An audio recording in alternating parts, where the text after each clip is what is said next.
Definitions. Quality control is going to be in the area of documenting data sources. So there's two goals with QA/QC for emissions inventory. One is to get the right data, right? Figure out what kind of source it is, how you should categorize it, get the right data in terms of whatever the inputs are to the calculators. And then second, reproducibility. So if somebody comes and it looks through your logbook, looks through your notes, looks through your spreadsheets, looks through your TEISS project, could they arrive at the same or really similar numbers if they use the same values that you did? So documentation is key. Rechecking your calculations, it's important to really second guess what you see. The accuracy checks in terms of, is the information really accurate that they're giving you, and then second, what you're inputting into TEISS, is that done properly? Or there's a few complicating things in terms of converting units that TEISS needs, so make sure to double check those. And then finally, using the approved and standardized procedures for calculations, and that's where TEISS and we come in to help make sure that you're doing that. And then quality assurance is the overall looking over your shoulder, taking the big picture, saying, is what we're doing making sense? Are all the documents in order? Could somebody come in at any point in time and pick up where you left off? That's more the overarching QA. We try to make it as easy as possible for you by giving you an example quality assurance project plan. It's really important that you look at that plan carefully and you make sure that you understand that it's probably going to come down to you for these things, and the responsibility comes down to you also. So make sure to spread the responsibility out as much as possible in terms of especially getting support from your management in terms of how much time this is going to take. And keep in mind also that the degree of stringency of QA/QC that you have for your project really depends upon what you think your data is going to be used for. Keep in mind it's hard to predict what the data is going to be used for, so err more on the side of being more as strict as you possibly can. Level 1 really supports enforcement, compliance, or litigation. Most of the time, tribal emissions inventories and honestly state emissions inventories are level 2 or even level 3. So level 2 supports strategic decision making, which includes spending money. So it's got a pretty good level of QA/QC if you think about that. And level 3, general assessment, baseline. And level 4 are the emissions inventories that you've already done, or that part of your emissions inventory where you look at already existing, already QC'd data. So this is what EPA considers these 4 levels of QA/QC. Data quality objectives are broad statements about how good or close to the truth your emissions estimates, what's coming out of that stack or what's coming off of that field, how true they are. Keep in mind that these are estimates. You can't ever know the truth about how much of a particular pollutant it's emitting. It's all based upon assumptions. Everything we do is based upon assumptions. We just want to try to make those assumptions as specific as possible to those sources, so it's as close to the truth as we can possibly get. Your data quality objectives are set in your quality assurance project plan. Keep in mind that quality control should be incorporated in every task. So you're going to have QC for data collection. When you talk to the people on the phone, you're going to be really careful with your documentation. QC for calculations, you're going to make sure that you double check what numbers are produced. QC for choosing the methods that you use to make the estimates. And this is the big area where TEISS helps you because we've got the most up-to-date calculators in most cases. Keep in mind that you probably have to have at least 10% of your resources, which means your time spent for QA activities. Don't wait until the end. You don't want to get embarrassed having to go back and talk to the contact people at whatever source or at the state office or wherever, asking for additional information or maybe starting over if you didn't write down what they told you. Quality control includes transcription of data. So this means when you talk to somebody on the phone or you go out there and you get information from them, or even you download information from the internet, you're saving it somehow. It could be just handwritten into your logbook, or you could be using data collection sheets. And then you put those into electronic spreadsheets or electronic on your computer TEISS calculators, you need to double check those values, especially because numbers get really boring and 597.2 is just the same as 5.972 if you look at it just in a column. You have to be really, really careful. A lot of times I find it useful to go backwards when I'm double checking, so start at the bottom of the column or the end of the row, the bottom of the sheet, because that way you're sort of looking at it a little bit fresh, and I tend to find more errors that way than if I just look at it when I just that second entered it. Looking at whatever TEISS has to have as supplementary information, like the percentage of silt or the rainfall days or inches or whatever it needs to do the calculation in addition to just the activity, what other information does it need? And make sure that you double check those. If you're using just a straight emissions factor and you've got activity or throughput multiplied by the emissions factor equals the emissions, double check that. A lot of different units. TEISS has a units calculator built in, which is very useful. And make sure that whatever TEISS is asking for in terms of the units, that's the units that you put in. And sometimes it can get a little tricky. This is an example of a TEISS calculator. The amount of propane is not gallons, it's thousands of gallons. So make sure to check what unit is over here to the right of whatever panel you're entering information into. Again, your logbook.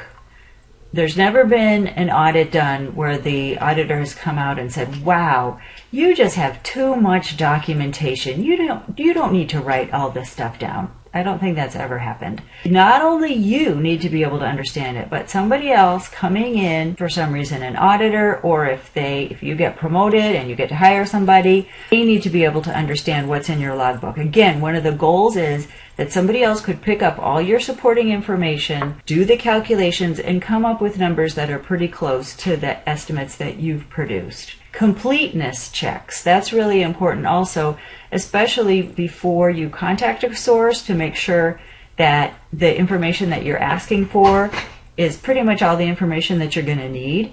And then before you hang up the phone with them, to make sure you've gotten all that information. Consistency checks.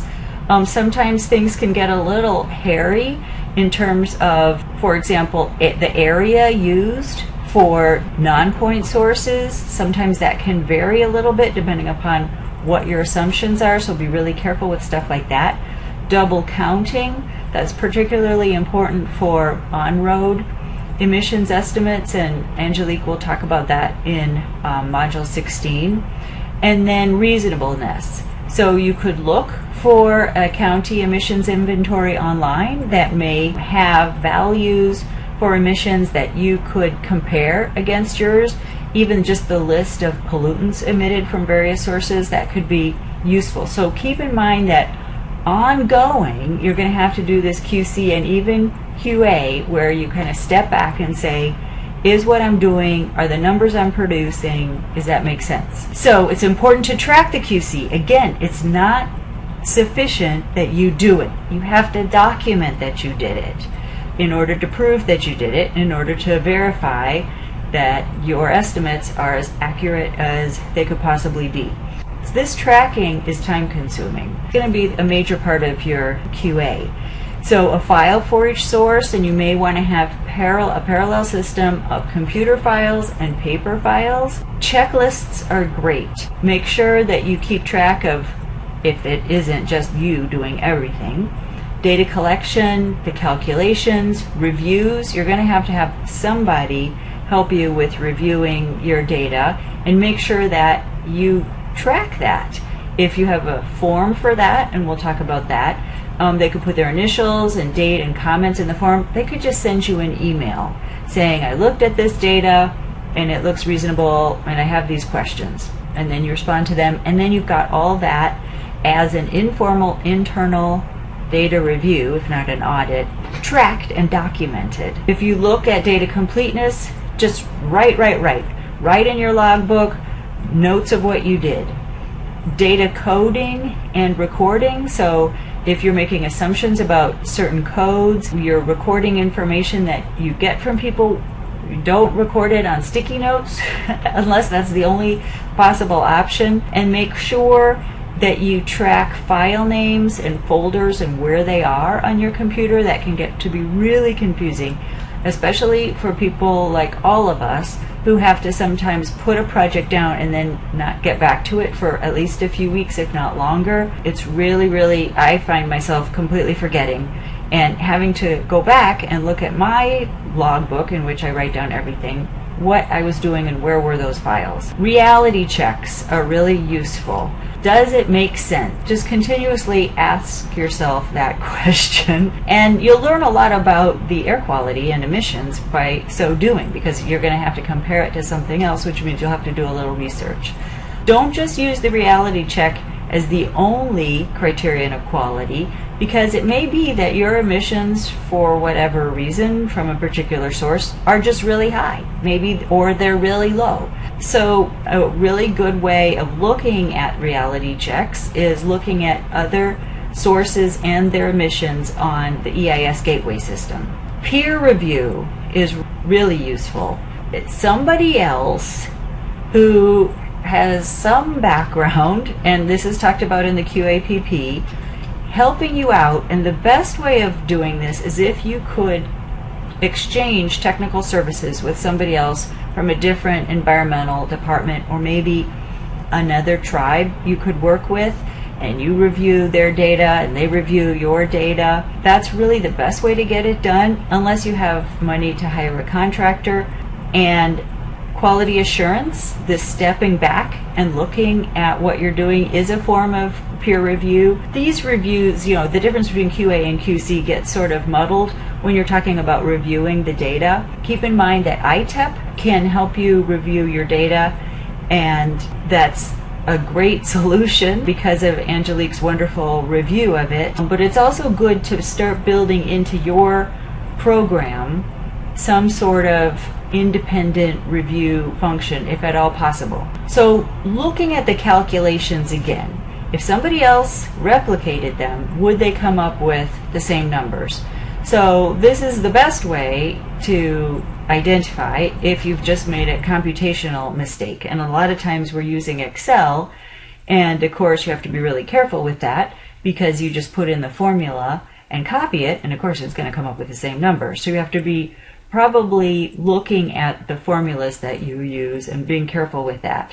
A minimum of 10% of your calculations should be checked. If they're complicated, depending upon your objectives, if you're doing a level 2 emissions inventory, and if you check a few rows of data, for example, and you find some mistakes, in any of these cases, you may want to check every single value that you calculate. In general, that's a really good idea. Computerized checks. TEISS has a function that checks for data format errors, which is really useful, and that we'll talk about when we get to that point. Range checks, and look at possible values that maybe aren't in the lookup tables. TEISS has selection boxes, which is very useful because then at least you know what the range of values are that could be entered. But keep in mind, like everything, you have to be the boss. Determine whether TEISS is really doing what you want it to. You need to read at least the EPA information webpage that will show you is accessible from the TEISS calculator, so that you understand what TEISS is doing in the calculations. So for example, if you open up TEISS, you can see that under Tools, there's Emission Calculators, and that opens up this box that at the bottom left has an online link. And if you click on that, EPA has, sometimes they're just one-page information blurbs that describe whatever source this is and the assumptions that went into the calculator. So at this point, this opening up, clicking on this Estimator button and opening this up is really useful in terms of giving you an idea of what you need to gather from the source. So for example, in this case, it gives you the SECs, the category, and you have, again, these drop-down boxes, tires, leaves, brush, etc. and then you can enter either the mass or the area in terms of acres. So that's an example of the calculators and these online links. Just as another example, you want to read what these have to say and read about the calculator and look at it before you contact the source, because it's guaranteed that you're going to have questions. Let's take a look at gas stations. Pretty much everybody has a few gas stations. So let's click on the petroleum industry. And here, when you open up the category, there's a link to the petroleum industry. There aren't links on all of these pages, but if you look at the main header, it has a link. And then if you click on the plus sign, that opens up menu, and you can see that there are items for refining, and there's an item for transportation and marketing of petroleum liquids. That sounds like gasoline. And so if you look at fuel service station, you can see that there's quite a bit of information here just on the first panel, including a link that you might not see unless you pull down the grabber bar to the right, and then this estimator. And it's important that you go through this for all your different sources and do some reading, because there's some important factors that are associated with practically all of these calculators. And one is that there are different processes at a gas station. You've got how you fill the tank, you've got how it breathes and empties, you've got displacement losses, and then you've got spillage when people come and fill up their cars. So you'll have to figure out what these mean and then find values for your gas station, and then go ahead and make the decision as to whether it's splash filling, for example, as is the case many times. And then the fuel throughput, again being careful, this is in thousands of gallons.